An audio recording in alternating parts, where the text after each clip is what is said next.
যুক্তরাষ্ট্রের পররাষ্ট্র দফতরের নিয়মিত ব্রিফিংয়ে বিভিন্ন সময়ই বাংলাদেশ ইস্যুতে আলোচনা হয়। এরই ধারাবাহিকতায় স্থানীয় সময় বুধবারও অন্তর্বর্তী সরকারের নেয়া বিভিন্ন পদক্ষেপের বিষয়ে কথা বলেন মার্কিন পররাষ্ট্র দফতরের উপপ্রধান মুখপাত্র বেদান্ত প্যাটেল। সম্প্রতি জাতীয় নির্বাচনের সম্ভাব্য সময় ঘোষণা নিয়ে এক সাংবাদিকের প্রশ্নের জবাবে নির্বাচন নিয়ে ইউনূস সরকারের পদক্ষেপকে স্বাগত জানান তিনি। নির্বাচনের প্রস্তুতির জন্য বাংলাদেশের এই অন্তর্বর্তী সরকার কর্তৃক গৃহীত পদক্ষেপগুলোকে আমরা স্বাগত জানাই, যা শেষ পর্যন্ত বাংলাদেশি জনগণকে তাদের নিজস্ব নেতৃত্ব নির্বাচন করার সুযোগ দেবে।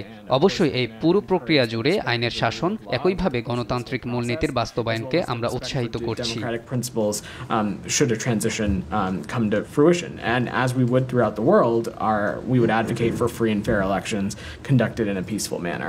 এছাড়া নির্বাচন আয়োজনের সময় নির্ধারণের বিষয়ে পর্যবেক্ষণ অব্যাহত রাখার কথাও জানান বেদান্ত প্যাটেল।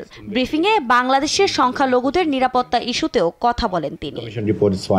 আরেক প্রশ্নে সাবেক প্রধানমন্ত্রী শেখ হাসিনার গুম সংশ্লিষ্ট ও তার বিরুদ্ধে নিষেধাজ্ঞা আরোপ নিয়ে মুখপাত্র বলেন, হাসিনার বিরুদ্ধে গুমের সম্পৃক্ততা তদন্তে সমর্থন রয়েছে যুক্তরাষ্ট্রের। গত 2 দশকে শত শত বাংলাদেশিকে জোরপূর্বক গুম করা প্রতিবেদন প্রকাশের পর এ নিয়ে উদ্বেগও জানান তিনি।